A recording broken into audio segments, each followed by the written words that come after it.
نحمده ونصلي على رسوله الكريم وعلى آله وصحبه أجمعين أما بعد. قال الله تبارك وتعالى في القرآن المجيد: لن ينال الله لحومها ولا دماؤها ولكن يناله التقوى منكم. میرے معزز مومن ساتھیوں، السلام علیکم ورحمۃ اللہ وبرکاتہ۔ اللہ رب العزت نے اس آیت کریمہ میں بڑے واضح انداز میں یہ بات بیان کر دی ہے کہ اللہ تعالیٰ کو نہ تمہاری قربانی کا گوشت پہنچتا ہے اور نہ ہی اس کا خون پہنچتا ہے۔ اگر اللہ تعالیٰ کو کوئی چیز پہنچتی ہے تو وہ تمہارا تقویٰ ہے۔ اللہ تعالیٰ کے ڈر کے ساتھ اللہ کو راضی کرنے کی جو جذبات تمہارے دل میں پیدا ہوتے ہیں قربانی کے وقت، اللہ کو وہ میٹر کرتا ہے۔ تم چاہے کتنا ہی مہنگا جانور ذبح کر لو، تم چاہے اپنے رشتہ داروں میں، خاندان میں یا پورے محلے میں سب سے اچھی قربانی کر رہے ہو، اللہ کو اس سے بالکل فرق نہیں پڑتا۔ اللہ کو اگر فرق پڑتا ہے تو صرف تمہارے اس دل کی کیفیت سے، تمہارے جذبات سے، تمہاری نیت سے فرق پڑتا ہے۔ لہٰذا قربانی ایک بہت بڑی عبادت ہے جس کے بارے میں جانکاری حاصل کرنا بہت زیادہ ضروری ہے۔ اس لیے آج انشاءاللہ میں آپ لوگوں کے سامنے آپ لوگوں کا زیادہ وقت نہ ضائع کرتے ہوئے بہت کم وقت میں بہت ساری معلومات قربانی کے متعلق جلدی سے دینے کی کوشش کروں گی۔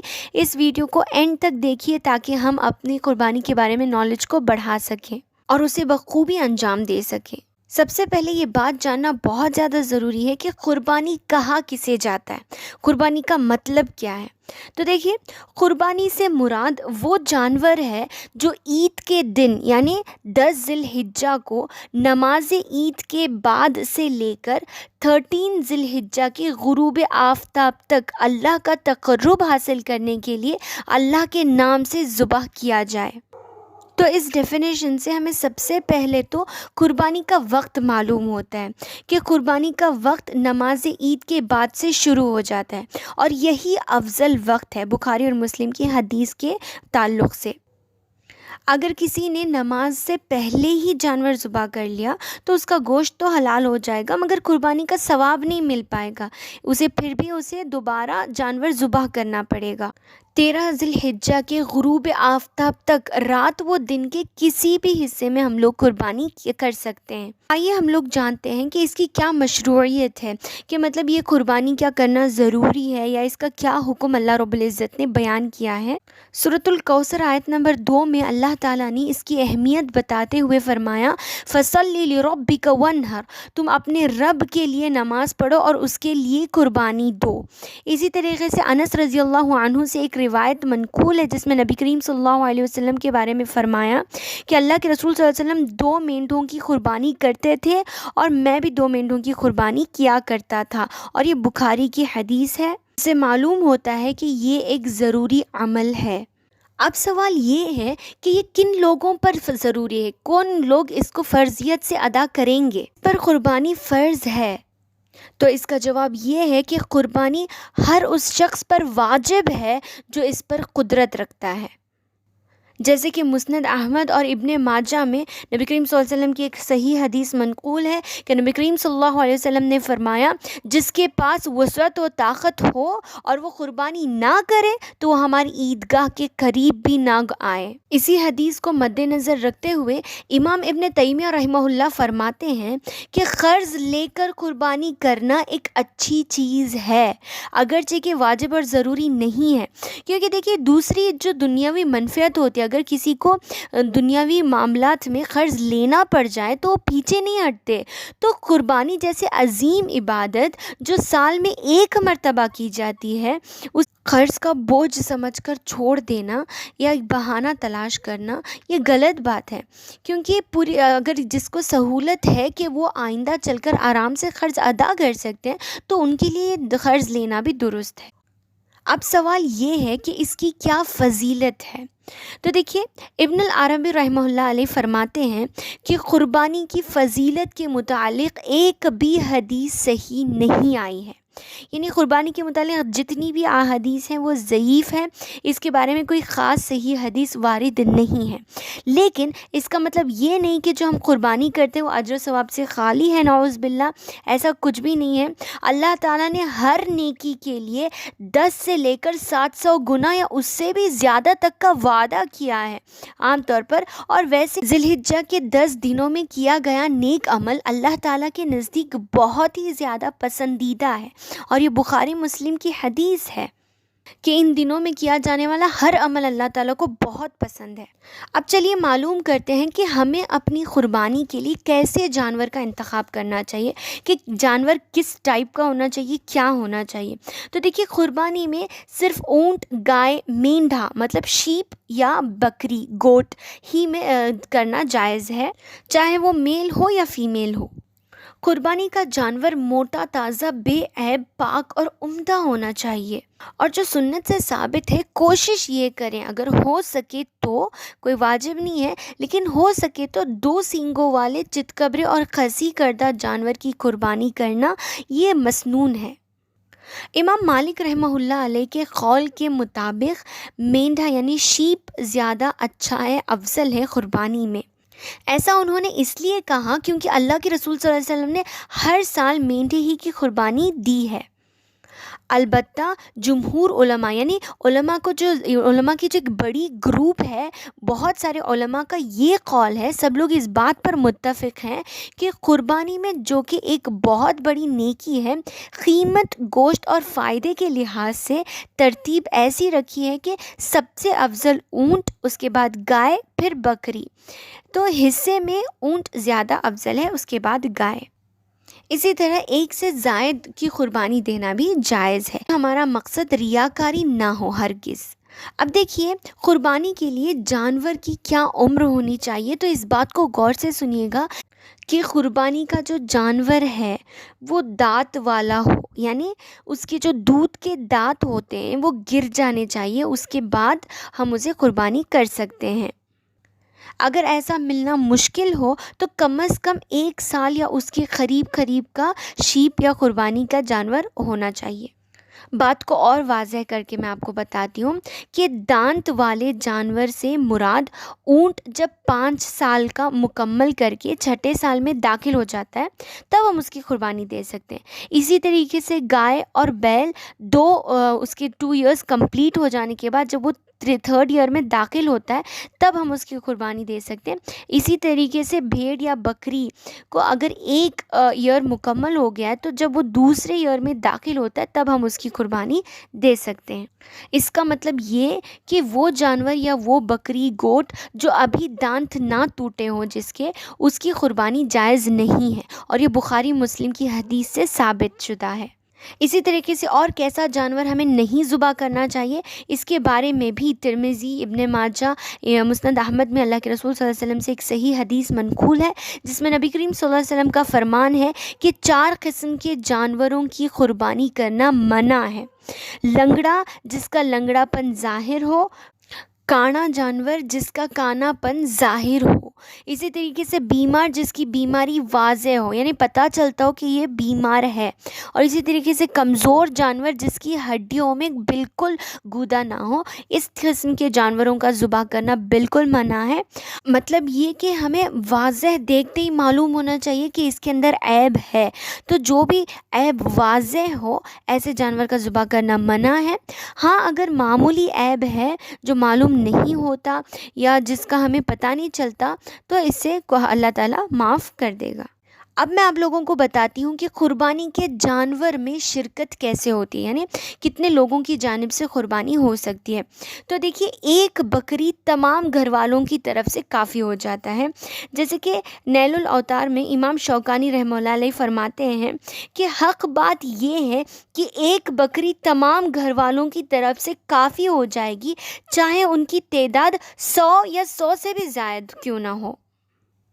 اس حدیث کا مطلب یہ ہے کہ اگر کوئی گھر یعنی کوئی فیملی کا سرپرست جو ہے اپنی طرف سے اپنے سارے گھر والوں کی طرف سے 1 بکری قربانی دے رہا ہے تو اس کے لیے کافی ہو جائے گا. سارے گھر کے افراد کے لیے الگ الگ سے دینا واجب نہیں ہے.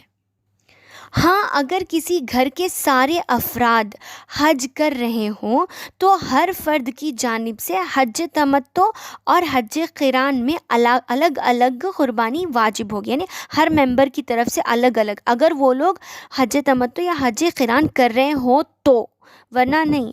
اس صورت میں ایک بکری تمام کی طرف سے کافی نہیں ہوگی، لیکن ایک بکری کئی گھرانوں کی طرف سے، یعنی کئی فیملیز کی طرف سے کافی نہیں ہو سکتی۔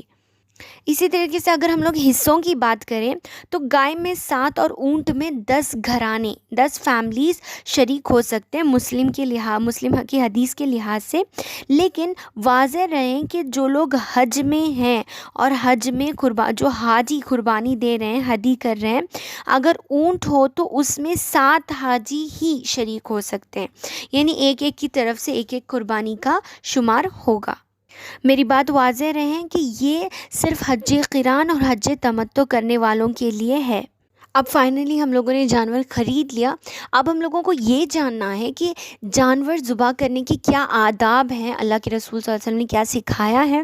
تو دیکھیے، سب سے پہلی چیز، جانور ذبح کرتے وقت بسم اللہ کہنا بہت زیادہ ضروری ہے، سورۃ الانعام آیت نمبر 118 کے تحت۔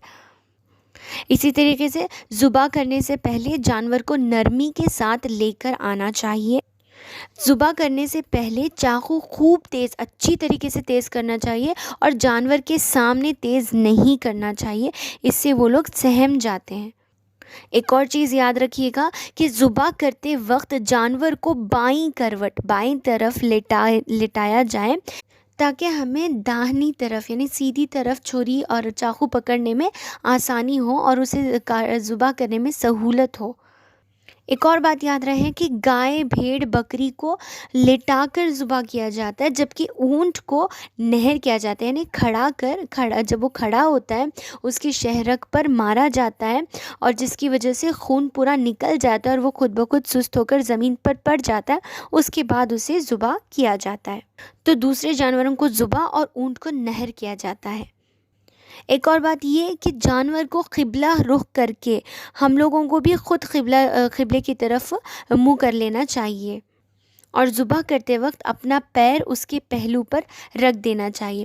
افضل یہ ہے کہ قربانی کرنے والا خود جانور ذبح کرے، لیکن شرط یہ ہے کہ ذبح کرنا آتا ہو اسے اچھی طریقے سے۔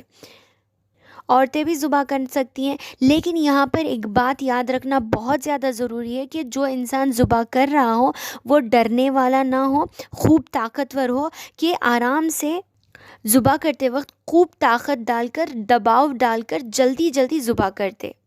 اب ڈاؤٹ یہ ہے کہ قربانی کرتے وقت ہمیں کیا پڑھنا چاہیے، تو یہ بات بھی غور سے سن لیجئے کہ قربانی کا جانور ذبح کرتے وقت بسم اللہ اللہ اکبر کے ساتھ یہ دعا پڑھنا بھی مسنون ہے۔ اللہم ان ھذا منک، اللہم ان ھذا منک ولک اللہم تقبل منا۔ مسلم، ابو داؤد میں یہ حدیث ثابت ہے۔ اور بعض روایتوں کے مطابق قربانی کا جانور ذبح کرتے وقت انی وجہت وجہی للذی، یہ دعا بھی پڑھی جا سکتی ہے، یہ بھی مستحب ہے۔ یہاں ایک اہم پوائنٹ یہ کہ حلق کے ساتھ شہرگ اور دونوں جانب کے رگیں جو ہوتی ہیں ان کو اچھی طریقے سے ایک ہی بار میں کاٹ دینا چاہیے، اور مکمل روح نکلنے تک نہ چمڑا نکالنا چاہیے اور نہ ہی جانور کی گردن مروڑنا یا توڑنا چاہیے۔ بہتر یہ ہے کہ ذبح کرتے وقت ہم دوسروں کی مدد لے لیں۔ اگر کوئی ایسا مسئلہ پیش آ گیا کہ جانور قابو سے باہر ہو گیا، پاگل ہو گیا، بھاگنے لگا، پریشان ہو گیا، تو شکار کی طرح اس کے جسم کے کسی بھی حصے پر ہم زخم لگا سکتے ہیں، لیکن اگر اس زخم سے وہ مر جائے تب بھی وہ حلال ہوگا۔ اگر زندہ مل جائیں تو ذبح کرنا ضروری ہو جاتا ہے، بخاری کے مطابق۔ اب سوال یہ کہ قربانی کا گوشت اور چمڑا کیا کیا جائے؟ قربانی کا گوشت خود کھائیں، دوسروں کو کھلائیں، اگر بچ جاتا ہے تو آپ اسے سیو کر کے رکھ کے بعد میں بھی کھا سکتے ہیں، بخاری کی حدیث کے مطابق۔ اور اسی طریقے سے قربانی کا جو گوشت ہے اس کو 3 حصوں میں بانٹ کر، ایک اپنے لیے، ایک رشتہ داروں کے لیے اور تیسرا غریبوں کے لیے کرنا مستحب ہے، واجب نہیں ہے۔ ایسا کرنا ضروری نہیں، لیکن ایسا کریں گے تو زیادہ بہتر ہوگا۔ اور ایک مسلم کی روایت کے مطابق عید الاضحیٰ کے دن نماز کے بعد قربانی کے گوشت سے کھانے کی شروعات کرنا زیادہ مسنون ہے، سنت ہے۔ اگر کوئی شخص نماز عید سے پہلے ہی کچھ کھا لیتا ہے تو اس میں کوئی قباحت نہیں ہے، ضروری نہیں ہے، لیکن مسنون ہے، اللہ کے رسول نے کیا تھا تو یہ سنت ہے صرف۔ اور ابو داؤد کی ایک روایت کے مطابق اگر ذبح کرنے کے بعد جو فیمیل جانور ہوتا ہے اس کے پیٹ سے اگر بچہ مردہ نکلے تو اس کا کھانا بھی حلال اور جائز ہے۔ بہتے خون کے علاوہ حلال جانور کی ہر چیز حلال ہے۔ ہمیں اپنی طرف سے کسی چیز کو کراہت کرنا یا اس سے نفرت کا اظہار کرنا یا اسے نہ کھانا، اپنے اوپر حرام کر لینا، یہ درست اور جائز بالکل نہیں ہے۔ اب رہی بات چمڑے کی، تو قربانی کا جو چمڑا ہوتا ہے وہ خود استعمال کرے یا صدقہ کر دے، یا قربانی کے چمڑے یا گوشت قصائی کو اجرت میں دینا جائز نہیں ہے۔ مطلب انہوں نے جو کام کیا ہے ذبح کرنے کا، اس کے بدلے میں انہیں چمڑا دے دینا، گوشت دے دینا، یہ چیز درست نہیں ہے۔ ہاں ایسا ہو سکتا ہے کہ آپ ان کو ان کا بدلہ دے دیں، یعنی ان کے پیسے ان کو دے دیں، اور اس کے بعد دوسرے لوگوں کی طرح انہیں بھی گوشت بانٹے، انہیں بھی چمڑا دے، تو یہ چیز درست ہے۔ لیکن ان کی اجرت کے طور پر اسے دینا یا پیسوں کے بدلے میں دینا یا اسے بیچنا جائز نہیں ہے۔